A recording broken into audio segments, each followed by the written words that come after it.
Hello LEGO fans, Bricks Unbound here with another episode of Building Hogwarts. Today I have started a new section of the build, which is the Entrance Courtyard. Hopefully you were able to tell that. And I basically started this one because I'm waiting on parts to continue working on the roof of the Great Hall, as well as a couple other areas of Hogwarts I had already started. But I figured, hey, this makes sense to have this as the next thing, so let's get started on it. So, as you can tell, I set up the scene, kind of, don't have nearly enough student minifigs for sure, but of the sacking of Professor Trelawney, which is the version of the Entrance Courtyard I'm basing this on. There's been at least 3, maybe 4 different versions of this courtyard, of the Entrance Courtyard or Viaduct Courtyard, throughout the films. The most notable difference, of course, is in the 7th movie, where here they have 2 tower things, like guard towers, and the long bridge coming off the front here. As of the moment, I'm planning on basing it off of the 5th movie version and earlier, meaning that long bridge there is not going to be there. Those towers are not going to be there. And in general, in the, I guess, 8th movie, Deathly Hallows Part 2, this courtyard is way bigger than it is in any of the previous movies, so you can have a nice big battle scene in there. I'm pretty sure is the only reason they changed it, which is fine. It looked cool and all in the film, but that's not the version I'm doing. So in my version, this corner here will lead off to the viaduct bridge that goes across the way to I guess the east wing of Hogwarts is what I'm going to call it. It's what will eventually be attached to that section over there once I get the rest of it added on and, of course, actually position things correctly. But back to the courtyard. I'm pretty happy with how this is turning out. I'm trying to decide. So for these windows, the proportions right now I think are a little bit off. They're a little too wide for how tall they are, so I think to fix that I'm just going to make them a little bit taller. We'll see if I end up doing that or not. I think they look all right at the moment. And of course, the whole spindly look of them is not captured very well in this version. It's really hard to get that in LEGO. They have a bunch of little arches that shoot off in all kinds of different directions in the films, and I tried several different things. You can actually see kind of sitting off to the side here. I thought about using these pieces to try to get the look to it, using ice cream cone pieces. None of it was really working. So I just went with pretty straightforward brick building there, but I think it looks all right. It makes it so you can tell what it's supposed to be, at least. Also, the little gargoyle statue things that stick out, again, a hard thing to get in LEGO, but the general shape is there, and I think they were necessary for the courtyard. One thing I am pretty happy about is how these torches are attached. It was important for me to have them at an angle like that, just for the sake of accuracy. I didn't really want them just sticking straight up the wall with just a tan clip holding them there, so I think that looks pretty good. It might be a little too long because it is going to interfere with the gargoyle that goes there once I get the parts for it. Obviously, this is not 100% accurate to the movie. I think in the movie there's, I want to say, 5 sections of this, and then this wall here has a door in it. Same thing on the other side. Obviously, this is not even close to complete. I just threw this together quickly to kind of get the general scale down. And of course the whole archway thing goes way up above that, and there's a big old clock in there. All of that is to come. I just wanted to work on something here while I was waiting on parts for the Great Hall. Looking around the other side, as I said, pretty happy with how it's going.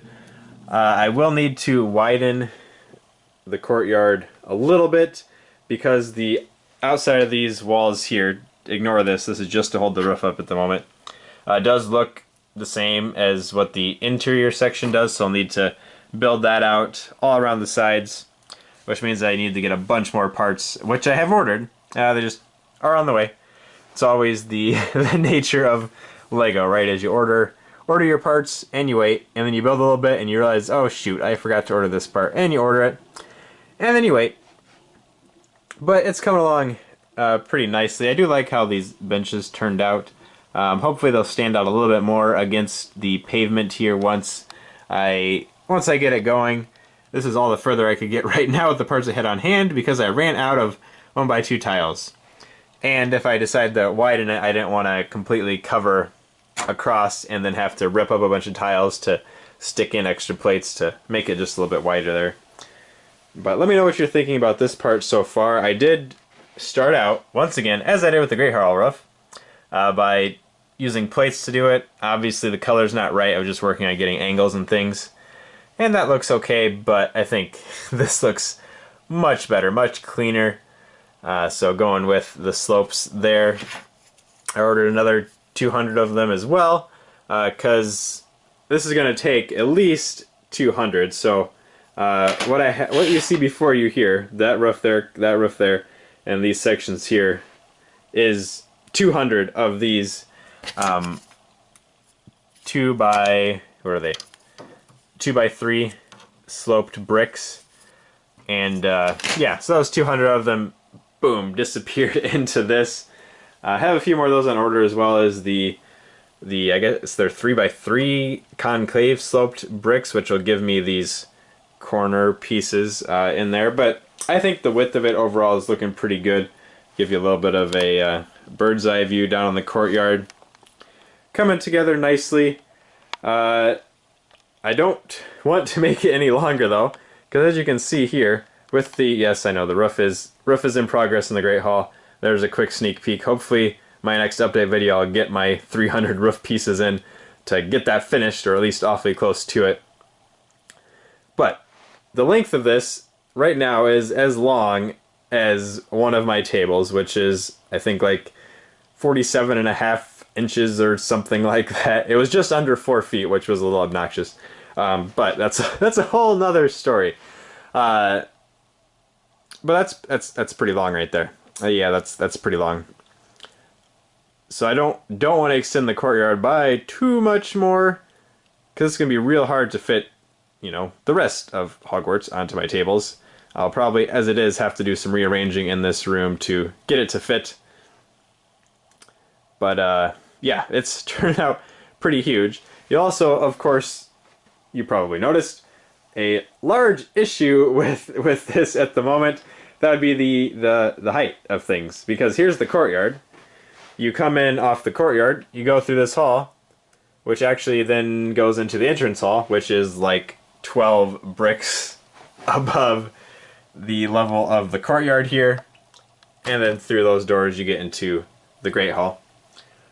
So I need to do a little bit of brainstorming. I think probably the easiest thing to do to start out is just to raise this whole thing up by at least 5 bricks with one of these burp pieces, because then I can make a little staircase that goes up that far, and then within this entrance area here, there's going to be steps that go up a little bit further.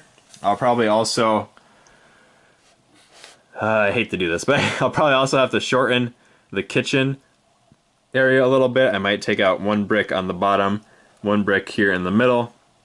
So shorten that by 2 bricks, raise this by at least 5 bricks, have stairs going on in there, and it should work out fine. I think in the films it's really hard to get an actual image of this, but technically the courtyard level, I believe, is the same level as this walkway that goes around the Great Hall. And they make that work through the magic of the movies, because inside the Great Hall you only see this top set of windows, you don't see the bottom set of windows, but on the outside of the Great Hall it has the 2 sets of windows. So movie magic makes it so they don't have to keep continuity there. But when you're building it physically and you want an interior and an exterior, you do need to watch for that. So there's all kinds of fun challenges with this build so far. That one I think will be a fairly easy one to solve. And I think I've rambled enough now, so keep an eye out for the next video. Should be in about 2 weeks. Hopefully by that point I will have received the rest of the pieces for the Great Hall roof there, so I will be showing that off. Until then, let me know what you think of this video, and keep coming back for more. Thanks for watching.